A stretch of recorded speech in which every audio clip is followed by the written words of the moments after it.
Donc, ce qu'il faut bien avoir retenu, c'est que quand j'enregistre un effet spécial dans la palette des styles graphiques, c'est avec l'objet à la dimension à laquelle je vais utiliser ce style graphique.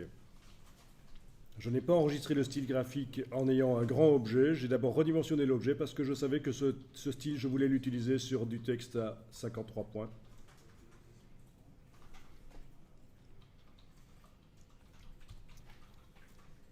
Et en fait, sur le web, vous trouvez plein de styles graphiques que vous pouvez aller chercher. Et ces styles graphiques sont prévus pour être utilisés sur des objets à dimension normale.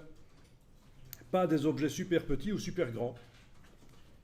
Si vous essayez d'utiliser les styles graphiques qu'on vous propose sur des objets super petits ou super grands, alors qu'ils sont prévus pour des objets de taille moyenne, vous allez avoir l'impression que c'est une arnaque, que le style graphique ne fonctionne pas. Vous allez vous demander pourquoi ça ne ressemble pas à l'exemple qui a été montré. Ok, alors je vous montre sur le web comment télécharger des styles graphiques de Illustrator.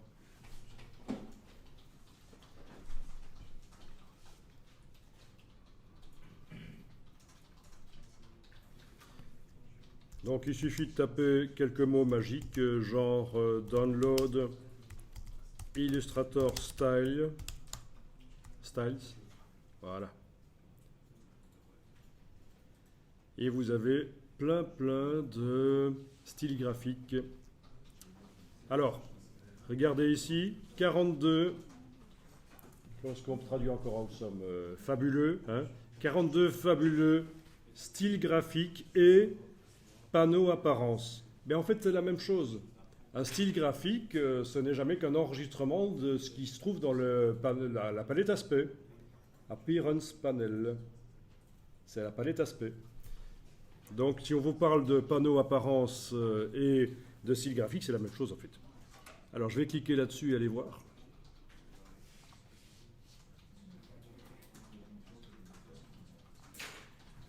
Voilà. Il y a des boutons. Ça, on va faire des cartouches comme ça. Cartouches conteneurs. Ce sont des tutoriaux en fait. Ce ne sont pas vraiment des styles graphiques à télécharger, je pense. Ce sont des tutoriaux, faut voir. Sinon, je peux aller jeter un petit coup d'œil parce que là, ça vient quand même d'un site de tutoriaux en fait. Alors, il y en a des milliers. Ok, ça c'est encore des tutos. Voilà des effets à télécharger, ça c'est sûr.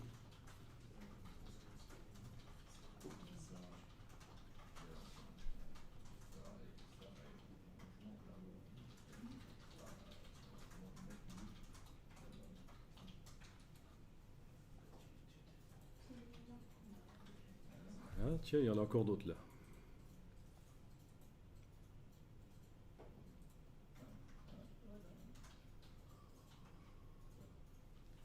Mais ça c'est du Shutterstock. Alors, par exemple, en fait, oui, évidemment, chaque site va proposer les choses différemment. Je vais télécharger le fichier.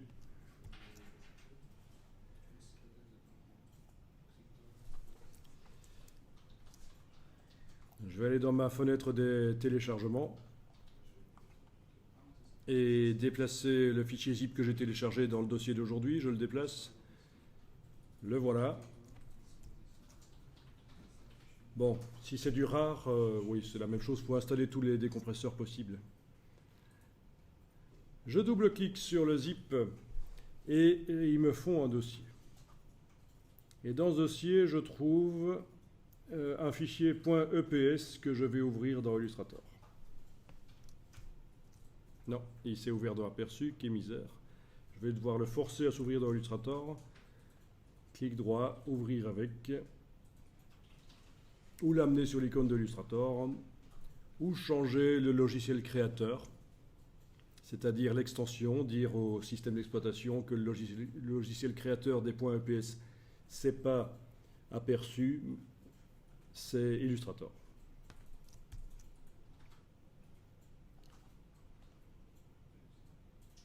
Ok, donc je vais ouvrir le fichier dans Illustrator, le voilà. Ces styles graphiques qui sont là dans le document, je peux les récupérer dans l'autre document et tester. Dans mon premier document à moi. Alors, je vais dans le menu de la palette style graphique et je demande enregistrer la bibliothèque de style graphique. Le menu de la palette style graphique, enregistrer la bibliothèque de style graphique. Et là, on me propose d'enregistrer un fichier Illustrator. Je peux l'enregistrer à l'endroit que Illustrator me propose ici. Enregistrez-le dans le dossier style graphique. Quand vous allez dans le menu de la palette des styles graphiques, vous l'enregistrez dans le dossier style graphique. Ensuite, quand vous êtes dans l'autre document, vous allez dans le menu de la palette style graphique, ouvrir la bibliothèque de style graphique. Les premiers que vous voyez ici sont ceux livrés avec Illustrator. Par contre, celui qu'on vient d'enregistrer est à la rubrique utilisateur. Vous le retrouvez là. Voilà. Et donc, ceci est une palette que vous avez été chercher. Vous l'avez au préalable enregistrée dans le dossier utilisateur. Et vous la retrouvez. Est-ce que ça a été pour tout le monde, ça? Si jamais quelqu'un a loupé, je répète rapidement. Menu de la palette style graphique, enregistrer la bibliothèque de style graphique, je l'enregistre dans le dossier que Illustrator me propose, le dossier style graphique. Ensuite, dans l'autre document, menu de la palette style graphique, ouvrir la bibliothèque de style graphique, utilisateur, et là, je vais chercher la palette que j'ai enregistrée précédemment.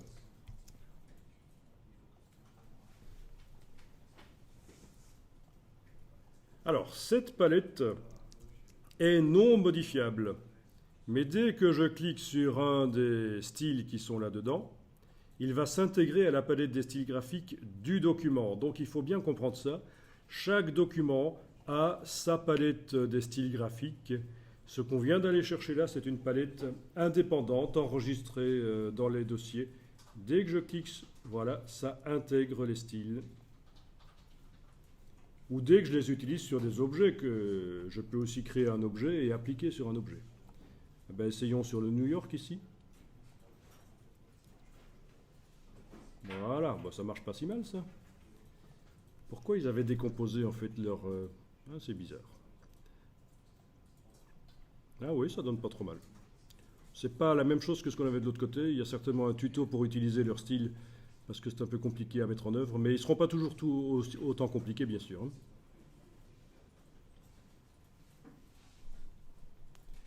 Ok.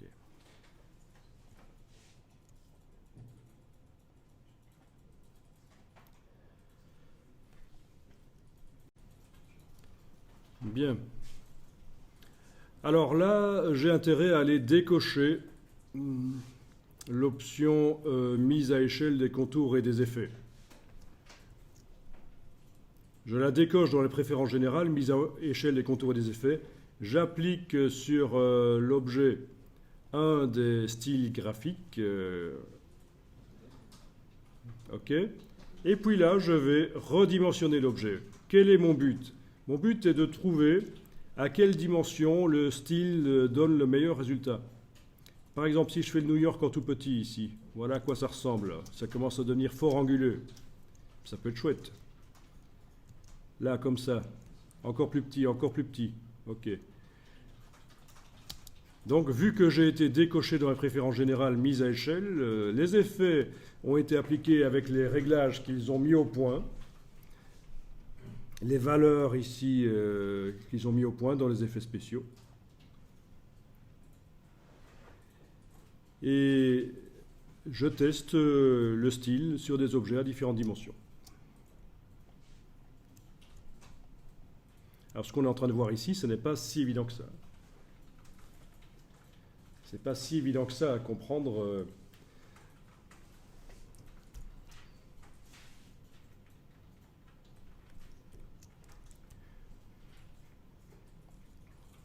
Bien, donc le texte en grand, ça donne ça. Je vais dupliquer le texte avec la touche Alt je le déplace là en bas et je vais le faire de taille moyenne. Je vais dupliquer, je vais le faire de taille encore plus petite. Je le duplique, encore plus petite. Encore plus petite. Ben oui, ça ne sera jamais le même en fait, hein. Ok. Alors au passage, j'ai débordé en dehors du plan de travail et c'est vrai que ça peut être ennuyeux d'avoir le texte du bas sur un fond gris. Ce que vous pouvez faire, si vous voulez, c'est aller activer l'outil plan de travail et prendre une poignée et agrandir au fur et à mesure que vous avancez dans votre travail. Voilà. Bien entendu, ça suppose que vous n'êtes pas en train de faire une interface web dans Illustrator. Parce que là, le format a changé. Vous avez augmenté, hein. Donc on est dans une logique différente. Ok, mais donc voilà ce que ça donne. Chaque fois, un résultat visuel différent.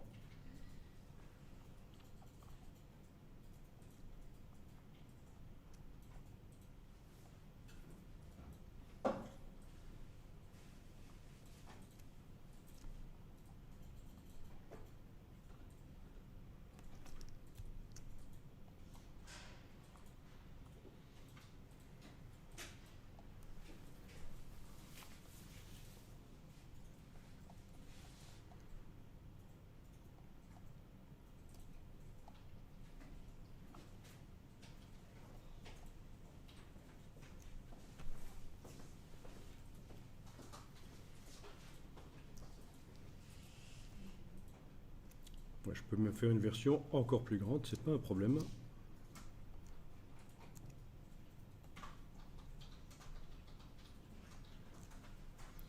Bien. Ça vaut vraiment la peine de tester.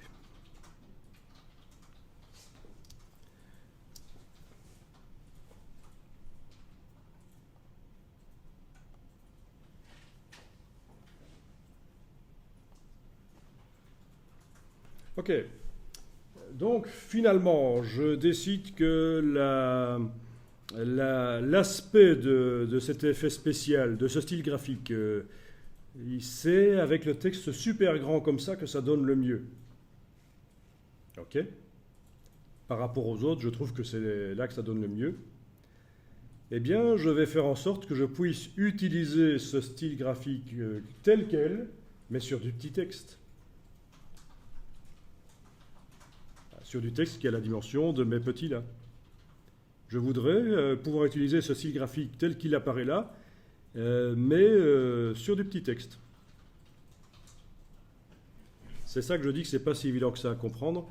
Je vais devoir à ce moment-là réenclencher dans les préférences générales la mise à échelle des contours et des effets, redimensionner ce texte-là à une petite dimension, les effets se redimensionnent. Il ne change pas d'aspect par rapport à ce qu'il avait en grand parce que je suis allé enclencher mise à échelle des contours et des effets. Voilà. Et au départ de ce texte ici, redimensionné, je crée un style graphique dans ma palette des styles graphiques ici de mon document. Voilà. Avec la touche Alt, quand je clique sur le bloc de feuilles, bien sûr, ça me fait une boîte. Et je vais dire effet brillant noir doré sur texte 50 points. Oui, quelle est sa dimension ici? 50 points, oui. Donc les effets spéciaux que j'avais été chargés précédemment automatiquement en cliquant dans la palette ici, ils s'étaient mis directement. Ils ne me servent plus en fait, hein. Ils ne me servent plus. Je peux les activer avec la touche CTRL et cliquer sur la touche, sur la corbeille et les supprimer. Il n'y a que celui-là qui m'intéresse. Et donc voilà, vous avez vu comment aller chercher un effet spécial sur le web, comment le transférer dans un autre document que celui que vous avez ouvert, que vous aviez été chercher sur le web. Et vous avez vu comment adapter l'effet spécial pour ne pas nécessairement l'utiliser tel quel. On a donc désenclenché la mise à échelle des contours des effets, on a multiplié les objets de différentes dimensions avec le même effet spécial, on a décidé quel est le meilleur aspect qui nous plaît, et là, on a réenclenché la mise à échelle des contours et des effets, on a redimensionné à la dimension à laquelle on voudra utiliser l'effet spécial et on l'a stocké dans la palette des styles graphiques. Ce n'est pas une démarche si évidente que ça à comprendre. Si vous avez compris, super, sinon il faudra rebosser là-dessus. Je pense qu'il y aura plusieurs manipulations.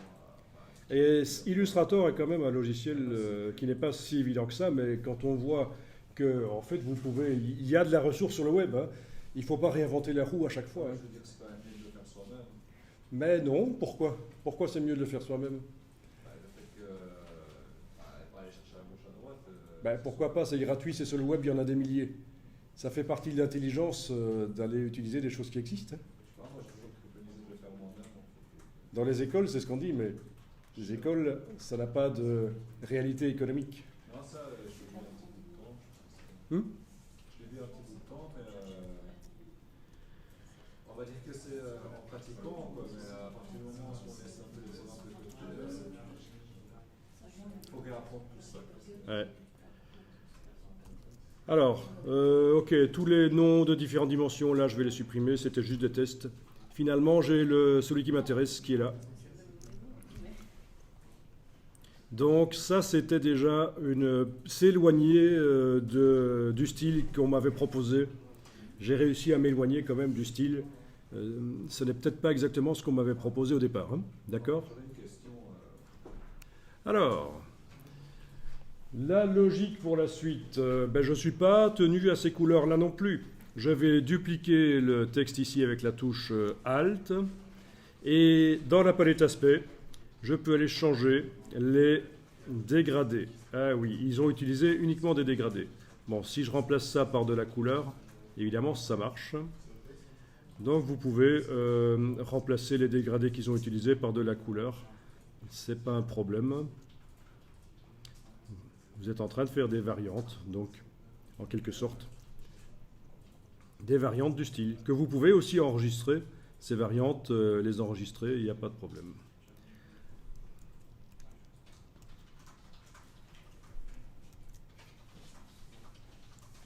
On peut aussi dupliquer les fonds. Et entre deux fonds qui étaient livrés au départ, vous mettez une couleur, vous modifiez l'opacité du fond du dessus. Il va se mélanger avec votre couleur.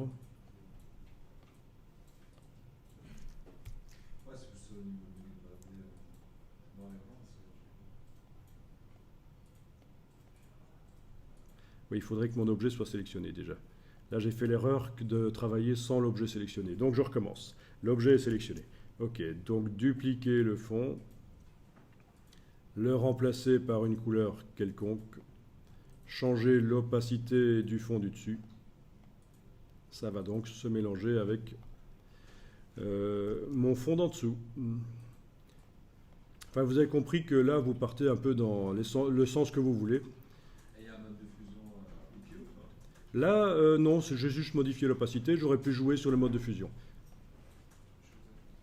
J'ai juste modifié l'opacité du dégradé noir pour qu'il soit encore un peu visible par-dessus le fond rose que j'ai placé entre les deux. Mais vous voyez, c'est assez génial. Hein, j'avais un texte au-dessus, là, un peu classieux et sombre. Rien qu'en insérant un fond rose entre les deux et en rendant transparent le fond dégradé noir du dessus, j'obtiens un effet qui peut convenir pour certaines utilisations. Voilà. Donc, ce qu'il faut comprendre, c'est que vraiment, dans tous les sens, on peut adapter des styles que vous avez été chercher sur le web. Et franchement, je vous incite, hein, il ne faut pas réinventer la roue. Allez voir sur le web. Il y a aussi des gens qui vendent des collections, ça se vend, hein, des collections de style Illustrator. Il n'y a pas que des choses gratuites sur le web. Ok, donc au départ de cet objet, je peux aller créer une variante du style. Voilà.